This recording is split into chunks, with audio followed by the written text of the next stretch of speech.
दुर्गा भवानी की कुबेरेश्वर महादेव की हर हर महादेव हर हर महादेव हर हर महादेव।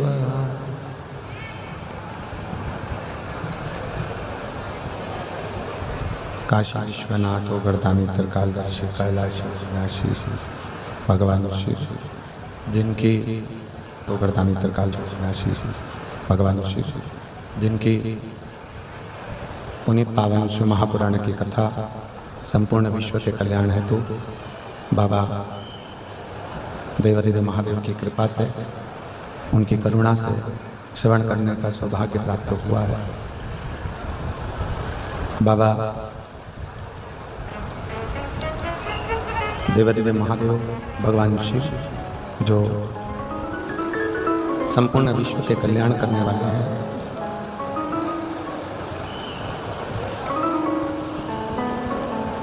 संपूर्ण विश्व का उद्धार करने वाले हैं, संपूर्ण जगत का कल्याण करने वाले हैं। बाबा देवादिदेव महादेव भगवान शंकर रुद्रेश्वर महादेव की यह पवित्र भूमि महानदी जिसको छत्तीसगढ़ की काशी कहा जाता है, ऐसी पवित्र भूमि पर छत्तीसगढ़ का भगवान श्री राम जी का ये पवित्र राम पथगमन वनमार्ग संपूर्ण वनवासी क्षेत्रवासी जहाँ पर भगवान श्री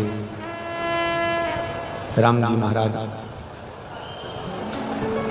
माँ जानकी भैया श्री लक्ष्मण जी महाराज के साथ में बड़े स्मरण शिव का करते करते यहाँ से लंका की ओर गए थे। जिस पवित्र भूमि पर भगवान राम जी के चरण पड़े हैं, जिस पवित्र भूमि पर माँ जानकी जी के चरण पड़े हों, जिस पवित्र भूमि पर शेषनाग के अवतार श्री लखनलाल जी के चरण पड़े हों, ऐसी पवित्र भूमि पवित्र धरा कांटाकोडी की इस भूमि पर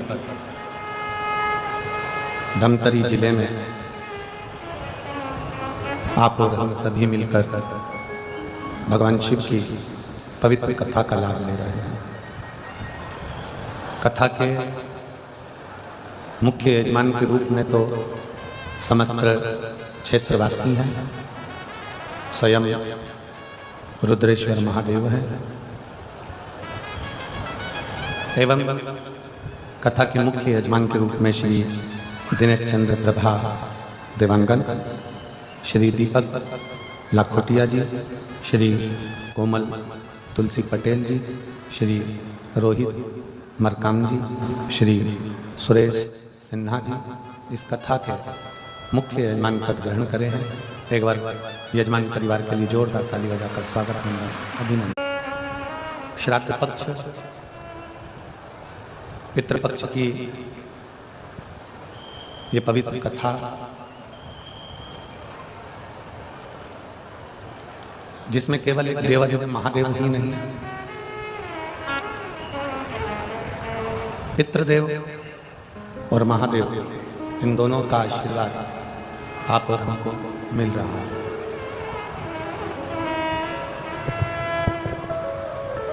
और दोनों के आशीर्वाद से ये कथा आज यहाँ अपने 5 दिवसीय क्रम में से तृतीय दिवसीय क्रम में पहुंच रहे। बड़ा आस विश्वास भगवान शंकर के प्रति आप लोग लेकर आए हैं। जितना विश्वास आप शिव पर करेंगे, जितना भरोसा, जितनी दृढ़ता आप शंकर पर करेंगे, उतना शिव हमारे पास में आते चलते। कल कथा में कहा था कि दुनिया का सबसे बड़ा दान है प्रेम का दान, स्नेह का दान।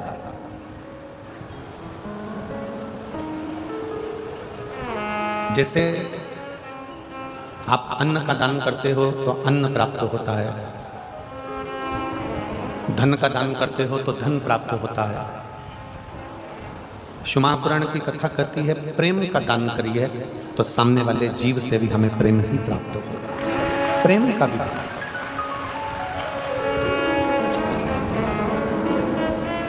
इस संसार सागर में 3 चीजें अगर आपकी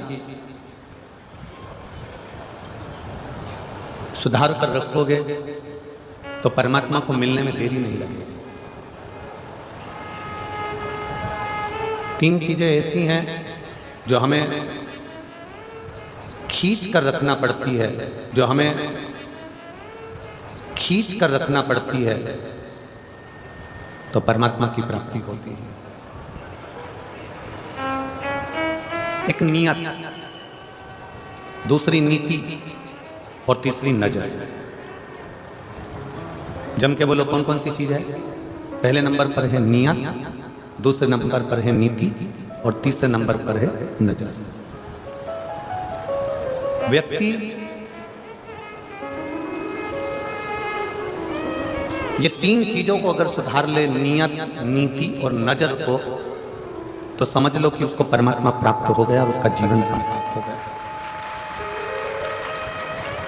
नियत अच्छी है, नीति अच्छी है, नजर अच्छी है, तो किसी की हिम्मत नहीं है कि आपका कुछ बिगाड़े। किसी की सामर्थ्यता नहीं है कि आपका कुछ बिगाड़े। आप अपनी नियत को अच्छा रखिए, अपनी नीति को अच्छा रखिए और अपनी नजर को अच्छा रखिए। किसकी सामर्थ्यता हो?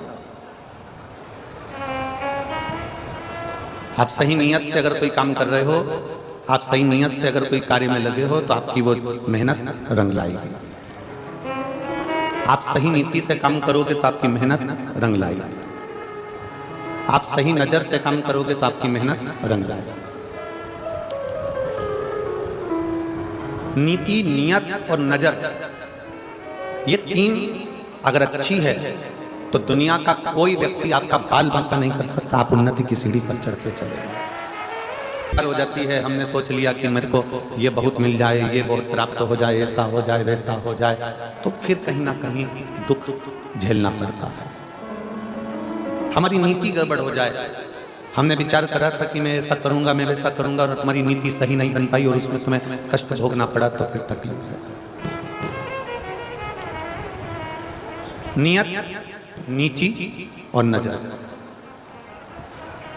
ये नियत, नीति और नजर, ये तीनों, अगर आपकी नजर ठीक है, आप सही दृष्टि रखते हो, किसी को गलत दृष्टि से नहीं देखते, तो फिर जीवन सार्थक है।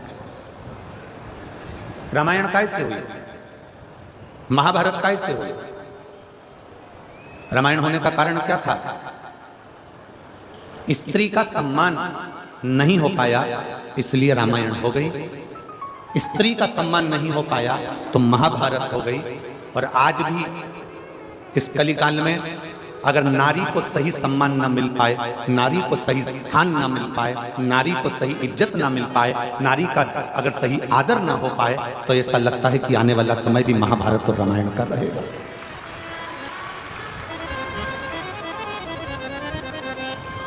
रामायण होने का कारण क्या था? माता सीता को सम्मान नहीं मिला, एक स्त्री को सम्मान नहीं मिला, एक स्त्री को आदर नहीं मिला।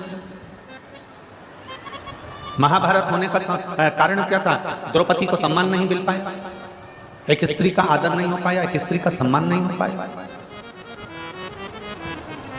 एक स्त्री का सत्कार नहीं हो पाया।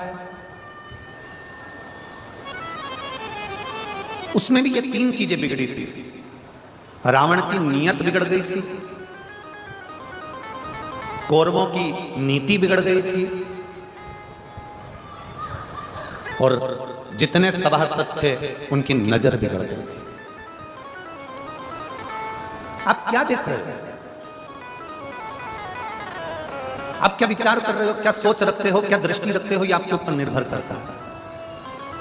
आज छोटी छोटी बेटियों के साथ में, छोटी छोटी कन्याओं के साथ में, छोटी छोटी लड़कियों के साथ में, छोटी छोटी बेटियों के साथ में गलत कृत्य हो रहा है। उसका कारण केवल गलत चीजें मोबाइल पर देखी जा रही है, गलत विचार रखे जा रहे हैं, गलत नियत रखी जा रही है, गलत नीति रखी जा रही है और गलत नजर रखी जा रही है। गलत नीति से, गलत नियत से और गलत नजर से ये बेटियों के साथ में हो रहा है।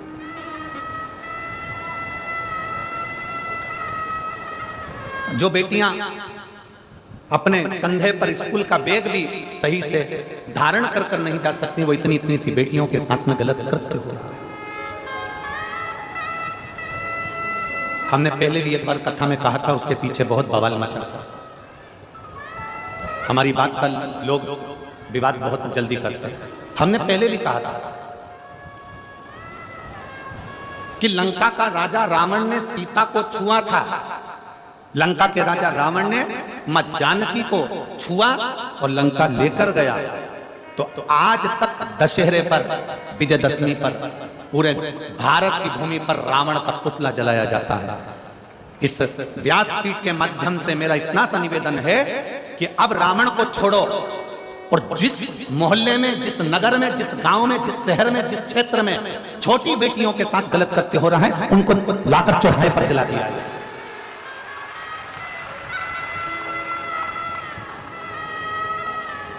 उनको ले जाकर उनके पुतले को नहीं, जो छोटी बेटियों की इज्जत करना भूल गए, जो नारी का सम्मान करना भूल गए, जो स्त्री का आदर करना भूल गए। केवल एक स्त्री के चक्कर में रामायण हुई, केवल एक स्त्री के चक्कर में महाभारत हुई और आने वाला समय भी कोई साधारण नहीं है।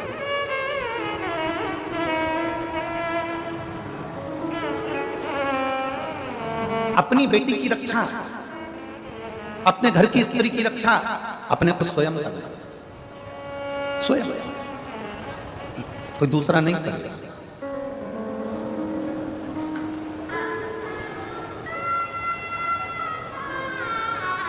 अपने घर की बेटी की रक्षा अपने को स्वयं करना पड़ेगा, कोई दूसरा नहीं करेगा।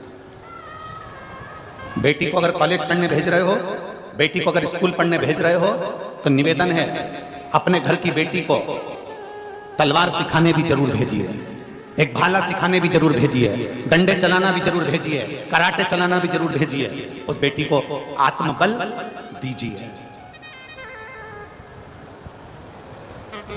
नियत, नीति और नजर, ये बर्बादी की ओर ले जा रही है। कितना सुंदर परिवार है भगवान शंकर का। शिवजी की बेटी अशोक सुंदरी इतनी सुंदर थी अशोक सुंदरी कि उनकी सुंदरता का वर्णन कई शास्त्रों में मिल जाता है। अशोक सुंदरी बहुत सुंदर है, बहुत सुंदर।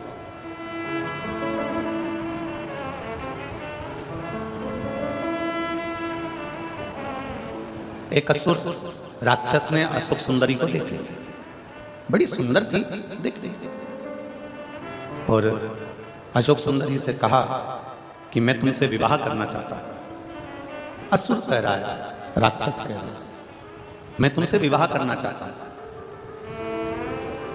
अशोक सुंदरी ने हाथ जोड़कर उस असुर से कहा कि देखो, मैं अपने माता पिता के बिना किसी अन्य वर को, अन्य पुरुष को, अन्य व्यक्ति को मैं देख नहीं सकता। उस असुर ने कहा कि तुम इस वन में घूम रही हो, तुम अपना कार्य कर रही हो, वन में घूम रही हो, तुम इस कार्य में लगी हो, तुम उस कार्य में लगी हो। अशोक सुंदरी ने जो शब्द कहा, भारत की भूमि की एक एक बेटी से मुझे वो शब्द चाहिए। अशोक सुंदरी ने अपना शब्द कहा, सुन असुर, भारत में जन्म लेने वाली एक एक बेटी पढ़ेगी, भारत में जन्म लेने वाली एक एक बेटी आगे बढ़ेगी, भारत में जन्म लेने वाली एक एक बेटी नौकरी भी करेगी। पर भारत में जन्म लेने वाली बेटी आज संकल्प करती है कि शादी अपने माँ बाप की इच्छा से करेगी। किसी दूसरे धर्म में प्रवेश कर कर या दूसरे धर्म के लोभ में या दूसरे धर्म के दिखावे में मैं नहीं जा सकता।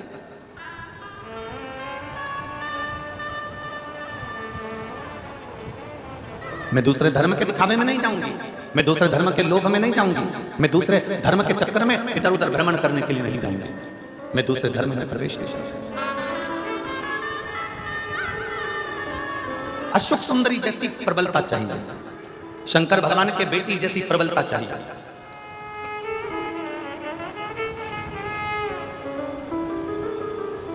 भगवान शिव जैसा बल चाहिए, मां पार्वती जैसा बल चाहिए। और जब बल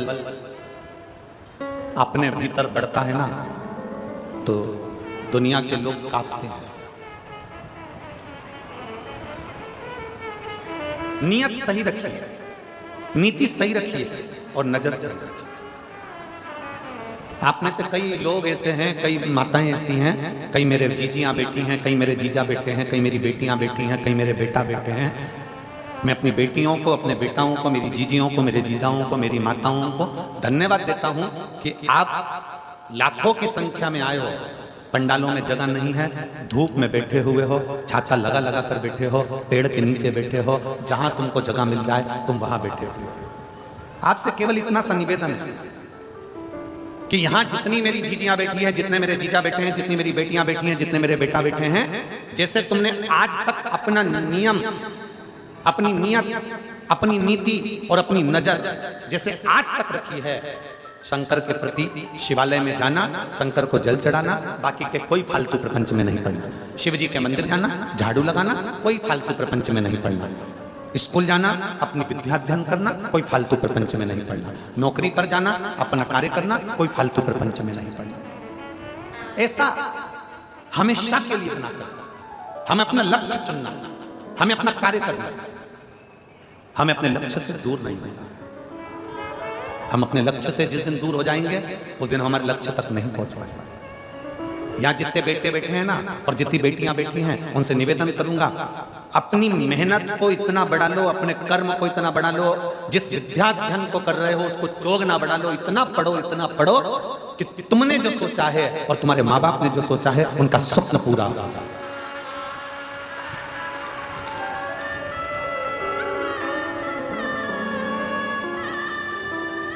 कैसे होगा? 3 चीजें यहां कथा में चल रही है। एक अपना नियत पक्की रखना, वो कहते हैं ना 3 चीजें बहुत खतरनाक होती हैं। आज आप लोग सब 3 चीज के पीछे पड़े गुरुजी हो। 3 चीजें बड़ी खतरनाक होती है। पहले नंबर पर शनि, दूसरे नंबर पर मनी और तीसरे नंबर पर दुश्मनी। कुंडली में शनि गड़बड़ कर जाता है, मन में मनी गड़बड़ कर जाती है और जीवन में दुश्मनी गड़बड़ कर जाती है।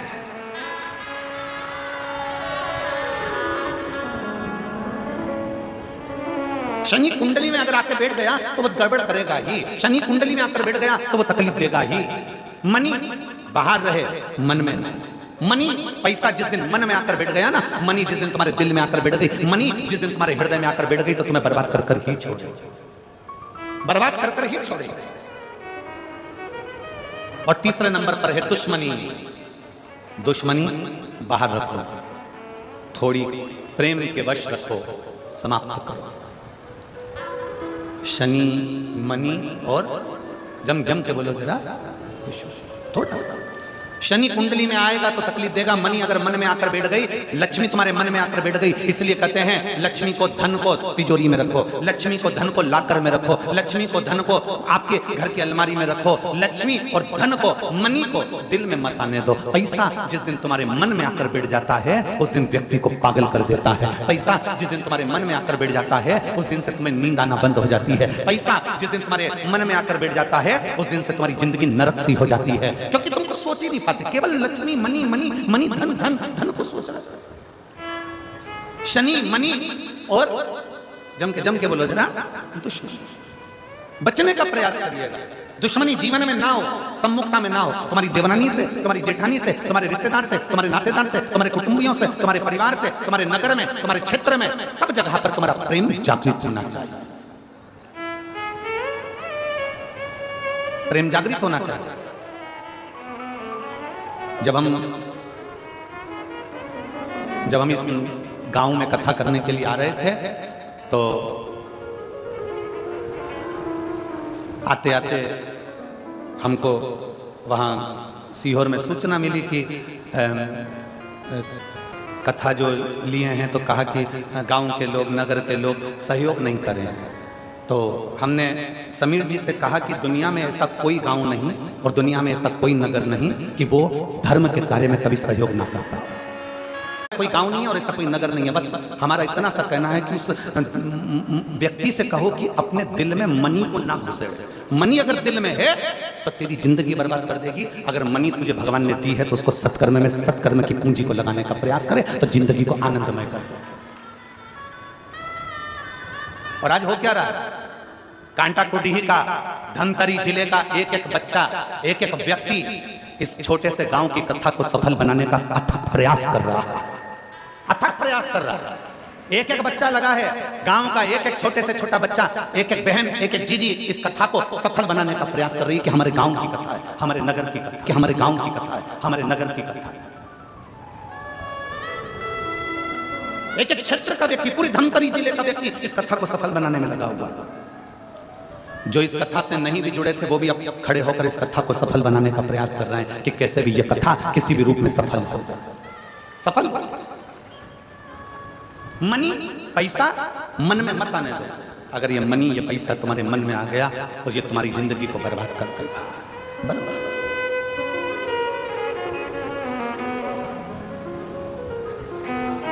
भीतर शिव भक्ति को, शंकर की भक्ति, और जिसके हृदय में, देखो ये शरीर है, इस शरीर का कोई ठिकाना नहीं रहता। आज चल रहा है, कल चले ना चले। आज मन लगा है, कल लगे ना ना, कल लगे ना ना।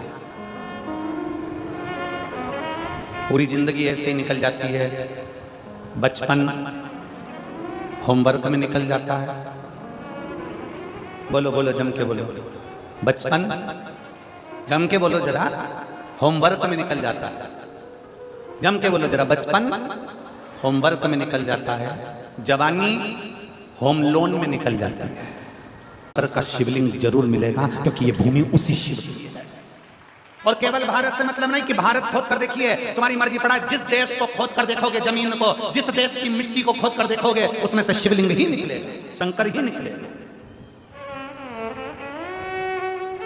शिव ही नीचे दबाने का प्रयास कर लें।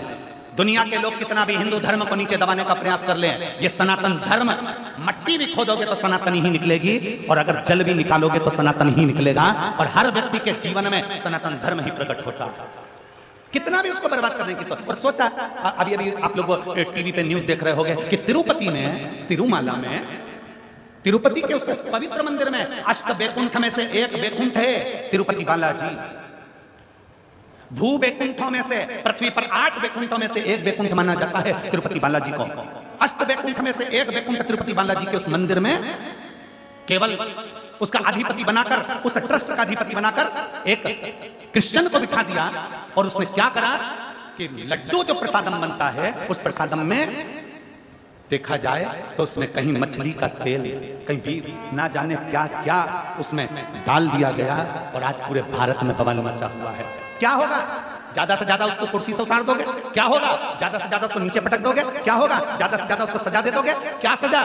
जो आज पूरा सनातन धर्म का व्यक्ति, भारत की भूमि का एक एक व्यक्ति तिरुपति दर्शन करने जाता है तो लड्डू लाता है, घर के लोगों को देता है, बच्चा बच्चा खाता है। जिसके घर में कभी एक अंश मात्र भी गंदा सामान नहीं आया, जो परम भगवतीय वैष्णव थे, उनका भी वैष्णव धर्म नष्ट कर दिया उसने कुर्सी पर बैठकर। उनका भी सनातन धर्म भ्रष्ट कर दिया उसने कुर्सी पर बैठकर।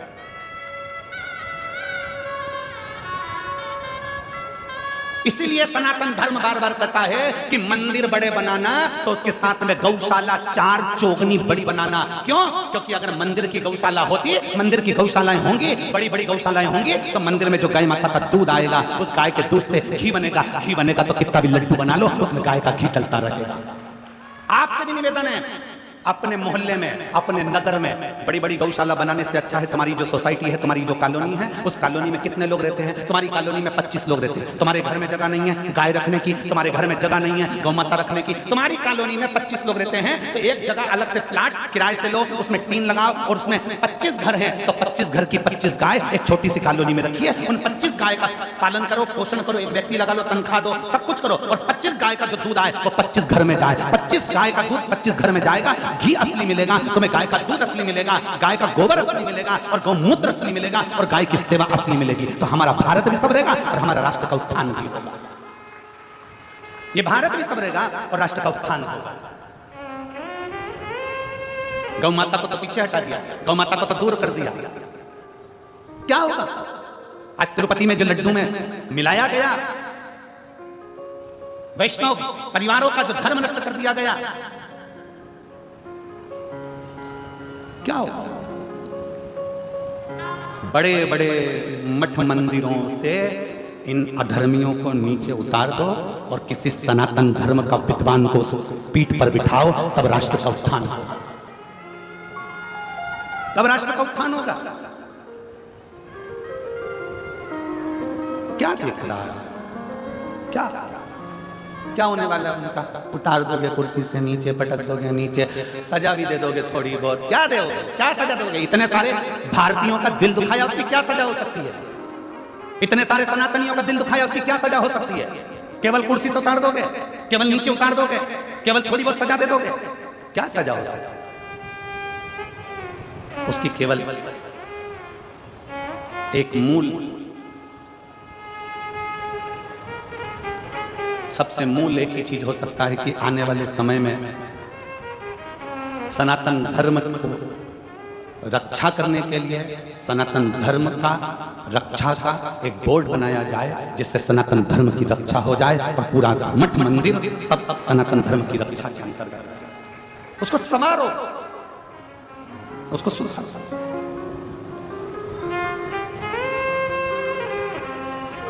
कितना प्रसन्नता का भाव है। आप लोग यहाँ आते हो शिव तत्व को ग्रहण करने के लिए, शंकर की भक्ति को ग्रहण करने के लिए, शिव तत्व अपने भीतर उतारने के लिए, शिव तत्व को अपने भीतर उतारने के लिए। अपनी कुर्सी का सदुपयोग करो, अपने पद का सदुपयोग करो, अपनी वाणी का सदुपयोग करो। इंदौर में जो लड्डू प्रसादम है उसके साथ जो छेड़छाड़ करी गई है, उसके साथ में एक उन्होंने सभा रखी है। मेरा इंदौर वासियों से निवेदन है, उनका सहयोग अवश्य दें। मैं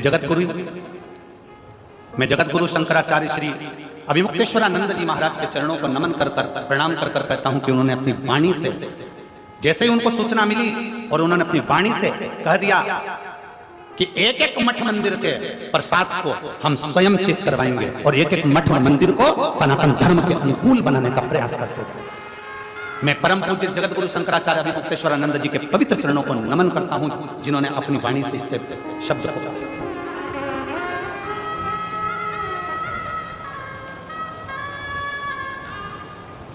और जागो, जागो तो एक बार हिंदू जागो, तुम जागो एक बार, जागोने का प्रयास जाओ शंकर के मंदिर, जाओ शिवालय के मंदिर, जाओ शंकर के दरवाजे पर। 3 काल भगवान शंकर साधते हैं, भूत भविष्य और वर्तमान। मेरे शिव त्रिकालदर्शी कहलाते हैं, इसलिए उनको त्रिकालदर्शी देवाधिदेव महादेव, त्रिलोकी का नाथ, त्रिपुंडधारी, त्रिनेत्रधारी, त्रिशूलधारी, इसलिए उसको कहते हैं कि वो 3 कालों को साध लेता है। वो 3 कालों को साधता है। उसको साध जाओ, रोज प्रतिदिन शंकर के मंदिर में जाइए, शिवालय में जाइए, एक लोटा जल चढ़ जाए। एक लोटा जल चढ़ाने से तुम्हारा भूत भविष्य और वर्तमान तीनों सुधरेगा। अभी कैसी स्थिति चल रही है? क्या एक पत्र है, देखिए।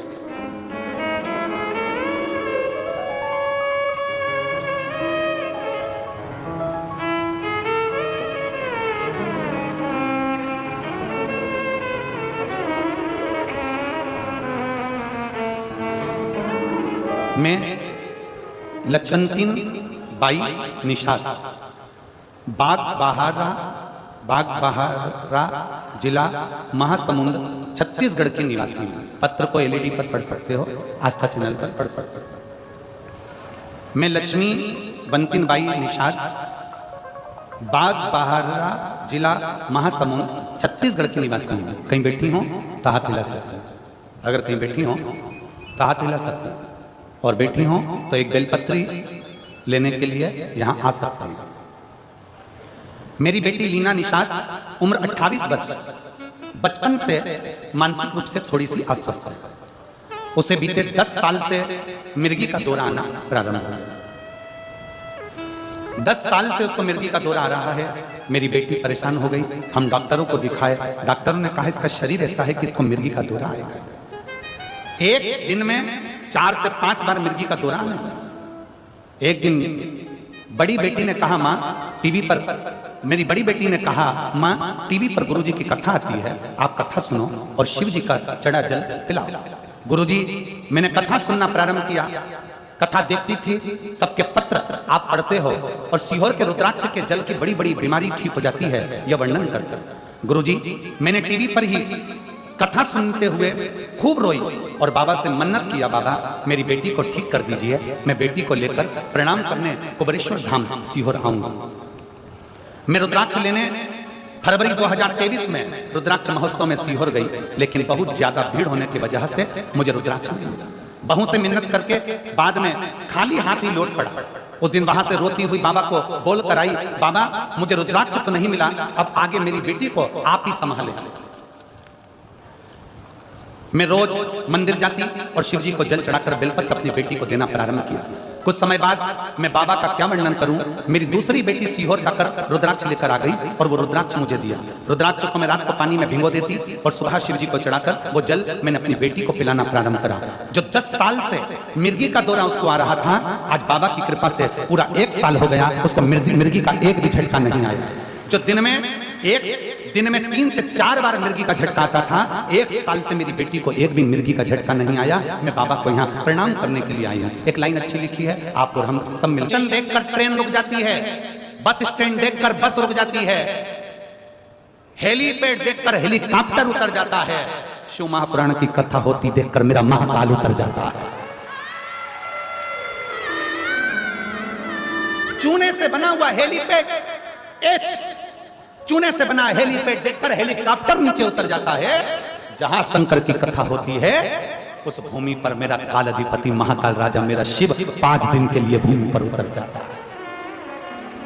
यह कथा परसों के दिन विराम हो जाएगा। कल तो कथा का वही समय रहेगा, 1 बजे से 4 बजे तक। परसों के दिन कथा का समय सुबह 8 बजे से 11 बजे तक रहेगा। 11 बजे कथा विराम हो जाएगी, यहां से जाएंगे। 26 तारीख को कथा नंदगांव नासिक जिला महाराष्ट्र में प्रारंभ हो जाएगा। 26 सितंबर से 2 अक्टूबर तक चलेगी। उसके बाद कथा हापुड़ उत्तर प्रदेश में प्रारंभ हो जाएगी। हापुड़ उत्तर प्रदेश की कथा विराम होगी। उसके बाद कथा शायद 14 तारीख के लगभग में फिरोजाबाद उत्तर प्रदेश में प्रारंभ हो जाएगी।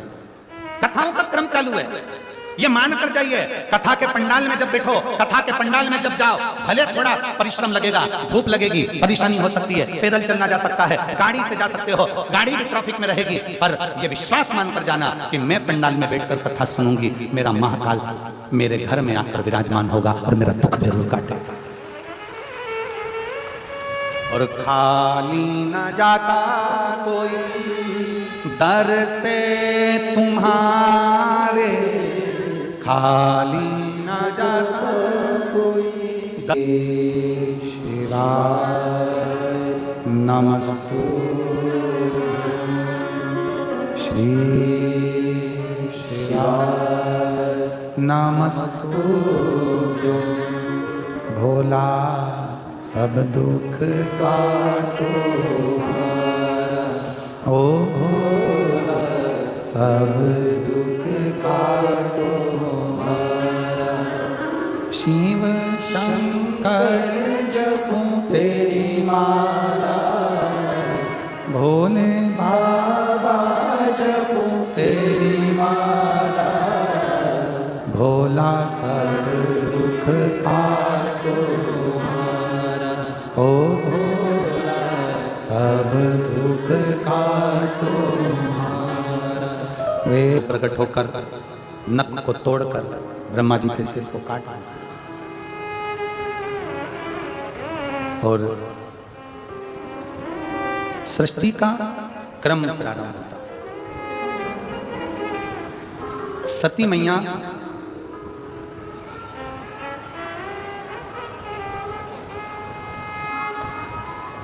माता प्रसूति के गर्भ से प्रकट हुई।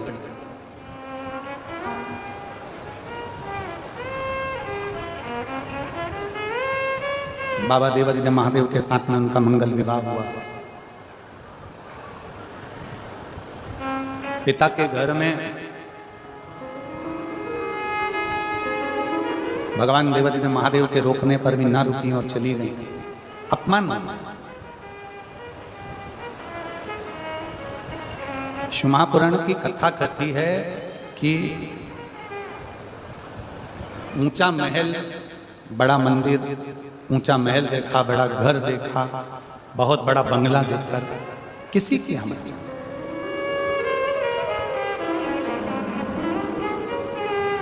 छोटे से मकान में भी अगर दिल बड़ा है ना, छोटे से मकान में भी अगर मन बड़ा है तो उसमें भी आनंद है, उसमें भी आनंद।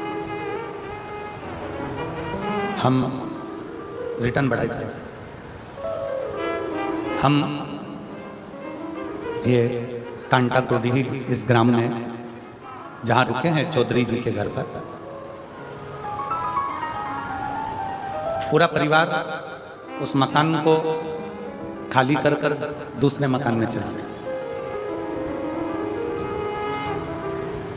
और जैसी गांव के हिसाब से व्यवस्था कर सकते हैं उससे अच्छी व्यवस्था चौधरी परिवार ने करी। उनको बहुत बहुत साधुवाद। जो बन सकता जैसा कर सकता। मिलना तो हमारा किसी से होता नहीं, आप लोगों को मालूम है कि हम मिलते हैं। मिलने के मामले में बिल्कुल पीछे। चौधरी परिवार से भी आप पूछ सकते हो, उनके घर में रुकना हुआ और चौधरी परिवार का कोई बच्चा हो, कोई पुरुष हो, कोई माँ हो, कोई जीजी हो, कोई बेटी हो, किसी से हमारी बात मिलना।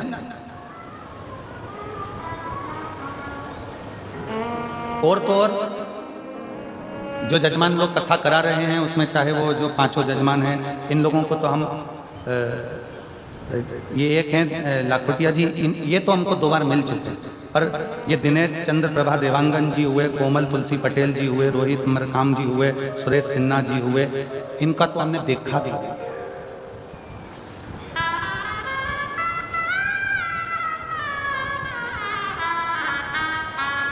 कहाँ हैं, कौन है, क्या है पता नहीं। हम तो बाबा के चलते हैं, हम तो बाबा के भरोसे चलते हैं, उसके आश्रित हो।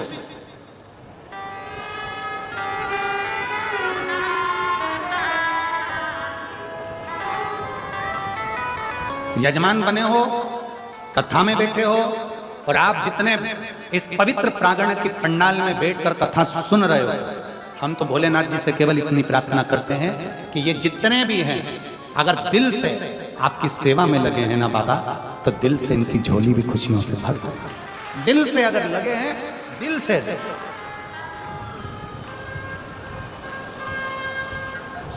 हृदय से, भाव से, उसके आश्रित होकर चलते, उसके आश्रित।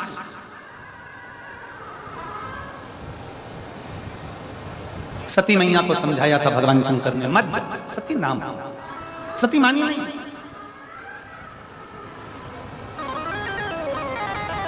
चली गई अपने पिता के घर में, और पिता के घर में गई तो मां तो सबका सम्मान था, पर माता सती का कोई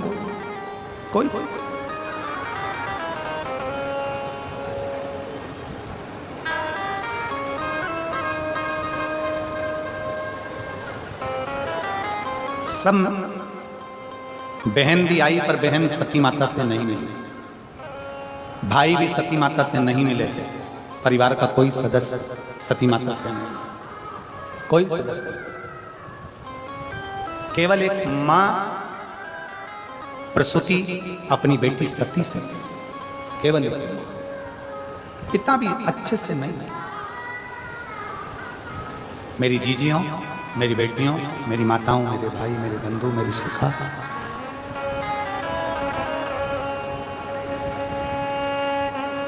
श्राद्ध पक्ष के अंदर एक बात जरूर कहेंगे।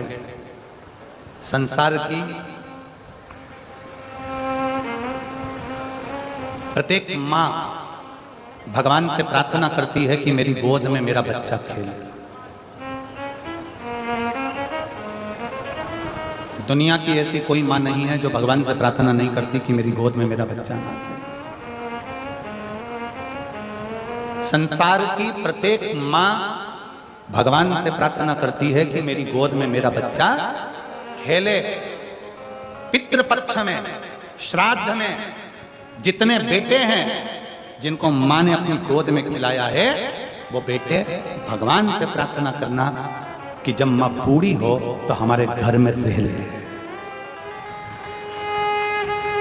आज सबसे बड़ी विडंबना, सबसे बड़ी अगर विडंबना है तो इस बात की विडंबना है कि जैसे जैसे वृद्ध अवस्था आती चली जाती है, घर के लोग बुजुर्गों को वृद्धाश्रम में छोड़, वृद्धाश्रम।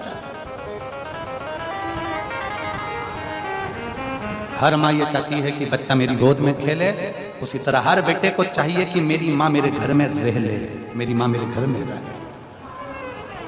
अवस्था हो, बचपन निकल गया तुम्हारा, जवानी आ गई, विवाह हो गया, शादी हो गई, घर में धर्मपत्नी आ गई, कुटुंब बढ़ गया, कबीला बढ़ गया, पर प्रयास ये हो कि हमारे घर में हमारे माता पिता रहें, हमारे घर में हमारे बुजुर्ग रहें।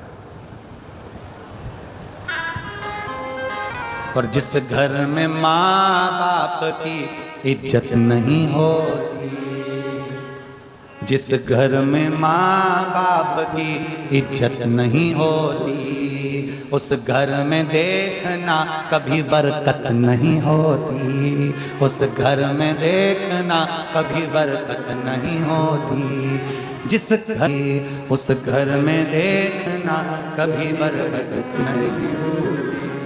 जहाँ माता पिता का आदर हो, माता पिता का सम्मान हो, माता पिता का सत्कार हो, वहाँ बरकत है। जहाँ माता पिता का आदर है वहाँ बरकत है। जहाँ माता पिता का आदर नहीं वहाँ बरकत नहीं, वहाँ लक्ष्मी सत्कार कर। बेटी माता सती आई, माँ अकेली मिली है, अकेली माता अकेली, पिता भी नहीं मिले। बड़ा दुख था बेटी के मन में, बड़ा भाव कटोरा, अंदर से दुखी थी माता सती, बहुत दुखी थी। जब माता सती बहुत दुखी थी, देखा कोई मिल भी नहीं रहा, कोई। कल कथा में एक बात कही थी, सबने सुनी थी, स्मरण किया था। भोजन नहीं पचेगा तो बीमार कर देगा, बोला था, बोलो तो जम के, ठीक है। धन नहीं पचेगा तो क्या बना देगा, अहंकारी बना देगा, सुना था। बात नहीं पचेगी तो चुगल चोट्टा बना देगी, कहा था। अरे बोलो तो, छत्तीसगढ़ वाले एकदम चुप कैसे हो गए, मेरे को समझ में नहीं आया। सुना था, हाँ तो आवाज तो आओ, तुम्हारी आवाज निकालो, क्या बात है। भोजन नहीं पचेगा तो बीमार कर देगा, धन नहीं पचेगा तो अहंकारी कर देगा, और बात नहीं पचेगी तो चुगल चोर बना देगी। बस यही बात है। दक्ष प्रजापति के भीतर इतना अभिमान आ गया था, जब वैभव था, सत्ता थी, सब कुछ था, तो अभिमतता बढ़ गई, उसका अहंकार बढ़ गया, उसका अहम बढ़ गया। जब अभिमान बढ़ता है ना, अपने भी नहीं सुहाता, अपने भी, दूसरे की तो जाने दो, अपने भी ठीक नहीं लगते। कभी कभी तो पत्नी भी कह देती है अपने पति से, कभी कभी पत्नी पति से कह देती है, क्या बात है, इतनी अकड़ क्यों रहो, शांति से आराम से रहो, बच्चों से स्नेह करो, परिवार में प्रेम करो, आपस में स्नेह बस रहो, धन दौलत संपदा तो सब अपनी जगह, ये सब अपनी जगह। आप प्रेम बश रहिए, स्नेह बश रहिए, आनंद बश रहिए, ये तो सब चलता ही रहता है। ये सब चलेगा, पर आप स्नेहवश तो रहिए। दक्ष प्रजापति का अभिमान, दक्ष प्रजापति की अभिमत्ता सम्मुख में प्रकट हो गई, और दक्ष प्रजापति की जब अभिमत्ता प्रकट हुई तब उस अभिमत्ता के तहत दक्ष प्रजापति के भीतर जब अभिमान, दक्ष प्रजापति के भीतर जब अहंकार प्रकट हुआ, सती मैया को बोल दिया, मैंने जब तुम्हारे यहां पत्र नहीं भेजा तो तू आई क्यों आई? शिव महापुराण की कथा कहती है, परमात्मा के दरवाजे पर, पिता के दरवाजे पर, गुरु के दरवाजे पर बिन बुलाए भी चले जाओ, कथा सत्संग में बिन बुलाए भी चले जाओ। शिव महापुराण की कथा कहती जाओ, पर यदि गुरु के घर में कोई कार्यक्रम है, पिता के घर में कोई कार्यक्रम है, मंदिर देवालय शिवालय के अंतर्गत कोई विशेष फंक्शन है, और मालूम पड़े भीड़ की अवस्था बहुत है, तो प्रयास करो कि भाई कोई आमंत्रित करे तो मैं पहुंच। घर में, पिता के घर में जाने की मना नहीं है, पिता के घर में खूब जाओ, पर कोई फंक्शन है, तुम्हारे ऊपर के स्पीकर नहीं चल रहे हैं क्या? ये ऊपर वाले तुम्हारे पिता के घर में जरूर जाओ, पिता के पास जरूर पहुंचो, जाओ पिता के पास में। पर पिता के घर में अगर कोई कार्यक्रम है, पिता के घर में अगर कोई कार्य चल रहा है, तो फिर सोच कर जाना कि मुझे पत्र आया कि नहीं, फिर विचार कर जाना कि पत्र पहुंचा कि नहीं पहुंचा। फिर पत्र पहुंचे तब पत्र तुम्हारे पास पहुंचे तो पहुंचे।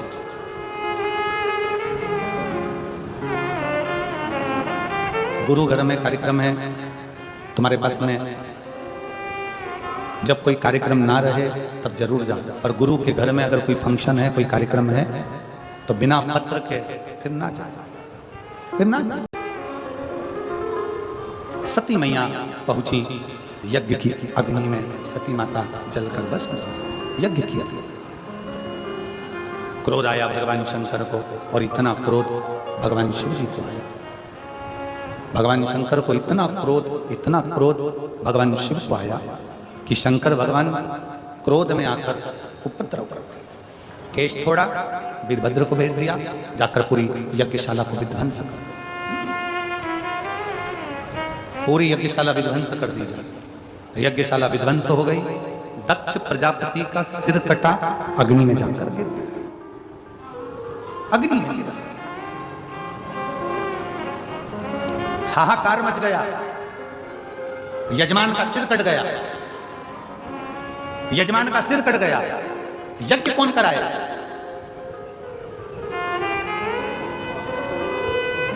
अहंकार जब बहुत बढ़ जाता है, व्यक्ति को तीन चीजें बर्बाद कर देती है, एक लोभ, एक अहम और एक वासना। ये तीन चीजें व्यक्ति को बर्बादी की ओर लेकर चली जाती है। जब व्यक्ति के अंदर लोभ जागृत हो जाता है, जब उसके अंदर लोभ जागृत हो जाता है, तो वो बर्बाद हो जाता है, तब वो बर्बाद होता है, सिरा पकड़।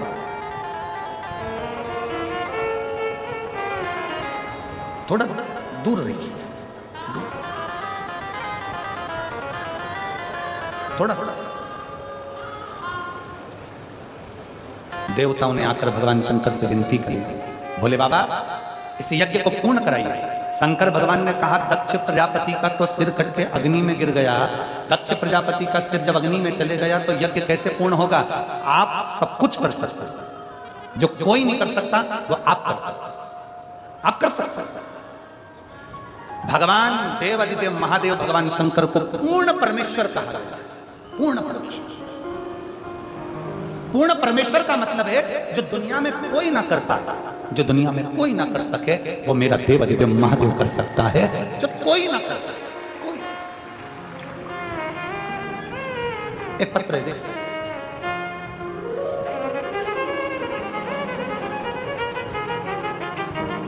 देवकी रजत सती मैया जलकर भस्म हो गई। भोलेनाथ जी ने यज्ञ पूर्ण करवाया। दक्ष प्रजापति का जो सिर कटा था उस पे बकरे का सिर जोड़ दिया, बकरे का सिर लगाया, दक्ष प्रजापति यज्ञ प्रारंभ किए। अब जैसे ही बकरे का सिर लगा, बाबा भोलेनाथ जी की स्तुति दक्ष प्रजापति करने लगे। अब बकरा अंग्रेजी बोलता है क्या? बोलो तो जमते नहीं। हिंदी, छत्तीसगढ़िया, बकरा ना हिंदी बोलेगा, ना अंग्रेजी बोलेगा, ना संस्कृत बोलेगा, ना फारसी बोलेगा, ना कोई भाषा बोलेगा। बकरा बकरी की अपनी भाषा है। अब दक्ष प्रजापति को जो बकरे का मुख लगा, वो भगवान शंकर की स्तुति कैसे करें? तो बकरा जो बोला, शंकर भगवान समझ गए कि मेरे भगवान, मेरे ससुर ने मेरी स्तुति कर दी, ये मेरा ससुर स्तुति कर रहा है। उस दिन से नियम बन गया। शंकर भगवान ने कह दिया, दक्ष प्रजापति तुमने बम बम बोलकर मेरी स्तुति करी है, मैं वर देता हूं, जो मेरे मंदिर में आकर बम बम बोलेगा, मैं समझ जाऊंगा कि मेरा ससुर आया है, मैं समझ जाऊंगा। अब एक जगह हम कथा कर रहे थे, उस कथा में हमने कह दिया कि पुरुष अगर जाके बोले कि बम बम, तो भगवान समझे ससुर आया। तो एक माता जी ने कहा अगर स्त्री बम बम बोले तो, हमने कहा सास, उसमें क्या दिक्कत? शिव तो शिव है, ओगड़ी तो ओगड़ी है। चले बाबा भोलेनाथ, सती मैया जलकर भस्म हुई, हिमालय राज के यहाँ गई। हिमालय राज के यहाँ जो सती माता जन्मी, वो पार्वती माता के नाम से विख्यात हुई। बोल पार्वती माता की, माँ पार्वती के नाम से विख्यात हो गई। अवस्था देव ऋषि नारद ने कहा, और देव ऋषि नारद के कहने पर धीरे धीरे धीरे धीरे माता पार्वती शंकर भगवान की आराधना में लीन हो गई। समय आया, शंकर भगवान का विवाह माता पार्वती जी के साथ पक्का हो गया। शिव दूल्हा बने, पार्वती बोलो बोलो जम के दुल्हन।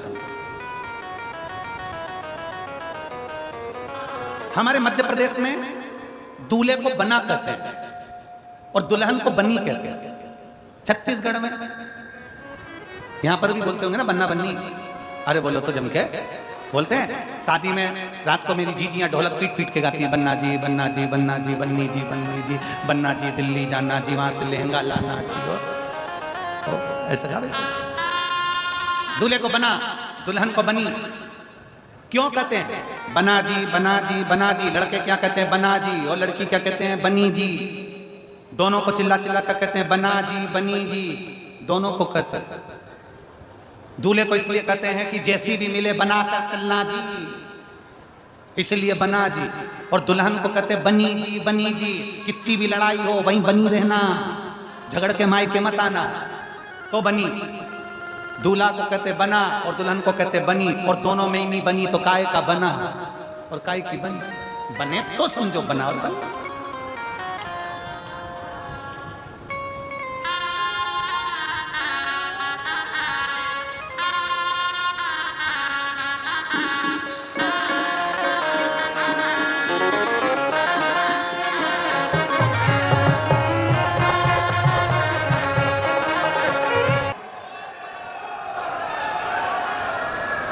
नंदी पे बैठे बम बोला दूल्हा बन के, नंदी पे बैठे बम बोला। की बारात जाने लगी, चारों तरफ आनंद समाहित होने लगा, डमरू धड़कने लगे, सारे आनंद के साथ नाचने लगे। भोज चढ़े डाकनी के साथ सब आ गए, 33 कोटि देवता आ गए, चारों तरफ आनंद समाहित हो गया। नंदी पे बैठे बम बोला दूल्हा बन के, नंदी पे बैठे बम बम बोला। बारात चलते चलते बड़े आनंद के साथ आगे पहुंच गई और हिमालय राज के दरवाजे पर पहुंची है। मैनावती आरती उतारने के लिए आई है। भगवान हिमालय राज दर्शन कर रहे हैं, चारों तरफ सुख समाहित हो रहा है। नंदी पे बैठे बम बोला दूल्हा बन के, नंदी पे बैठे बम बोला दूल्हा बन के। बैठ जाए, सभी लोग बैठे और बाबा से विनय करें, बड़े भाव से विनती करें, भोलेनाथ जी से निवेदन करें। जहां जगह मिले वहां बैठकर अपने मन की बात बाबा से जरूर कहो, जिससे बाबा आपकी झोली खुशियों से भरे।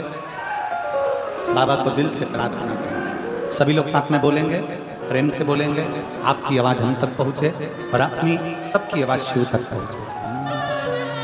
श्री शिवाय नमस्तु,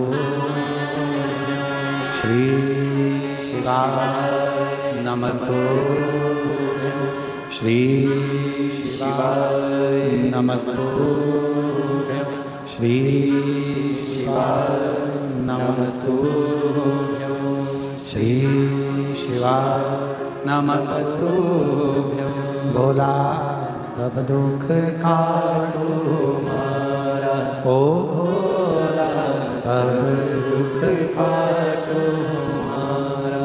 शिव भगवान शिव की कथा करती है, देवदेव महादेव की बारात जाती है, सुंदर मंगल विवाह होता है। पार्वती जी को लेकर भगवान शंकर कैलाश पर आते हैं। समय बीतता है, भगवान शंकर तो कैलाश पर आ गए, माँ पार्वती ने अपने तन पर उपटन धारण किया। पार्वती जी ने तन पर उपटन लगाया और उपटन लगाकर माता पार्वती चल स्नान के लिए जा रही थी। शरीर के उपटन को निकालकर एक पुतला बना दिया, और शरीर के उपटन को निकालकर जब एक पुतला बनाया, सखी ने कहा कि पार्वती क्या इस पुतले में प्राण आ सकते हैं? क्या इस पुतले में प्राण आ सकते हैं? पार्वती जी ने हाथ में जल लेकर उस पुतले में प्राण दे दिया। जैसे ही पुतले में प्राण आए, पुतले को बिठा दिया दरवाजे पर। मां स्नान करने चली गई, किसी को अंदर आने मत देना, बाबा देवादिदेव महादेव भोलेनाथ उसी समय पर उनका आगमन होगा, रोक दिया। शिव जी शंकर भगवान ने त्रिशूल से बालक का सर काट दिया। सर कट कर गया मां की गोद में। क्रोध आया,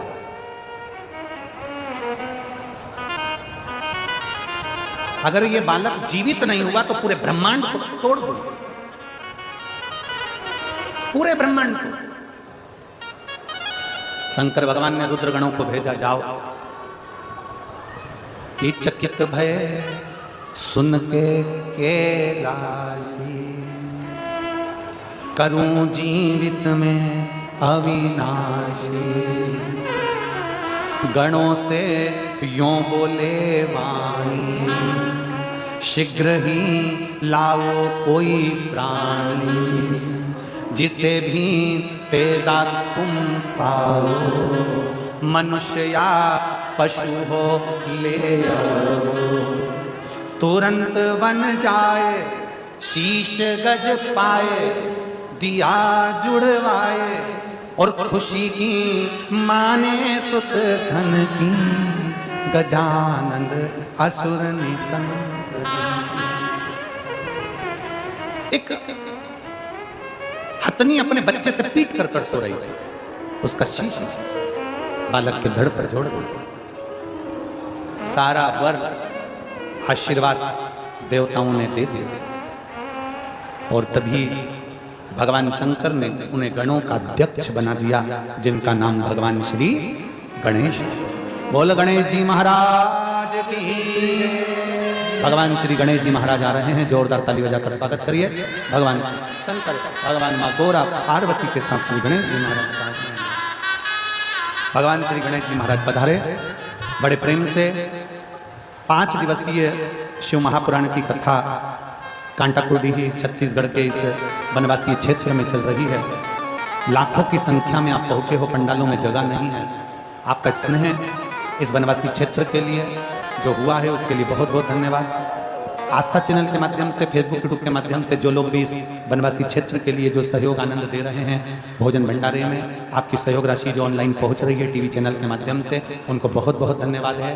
श्राद्ध पक्ष में, पितृपक्ष में आप लोगों का ये सहयोग साधु था। बड़े आनंद के साथ ये कथा परसों के दिन 24 तारीख को विराम हो जाएगी। 26 तारीख से 2 अक्टूबर तक नांदगांव नासिक में शिव महापुराण की कथा प्रारंभ होगी। वो कथा पूर्ण होगी 2 तारीख को। उसके बाद में फिर हापुड़ की कथा रहेगी उत्तर प्रदेश की, फिर फिरोजाबाद की कथा रहेगी उत्तर प्रदेश की अक्टूबर महीने में। और आप और हम इसी तरह कथा का लाभ लेते रहेंगे और अपने जीवन को सार्थक बनाते रहेंगे। हर हर। थोड़ी सूचना आशीष जी दे रहे हैं बड़े प्रेम से।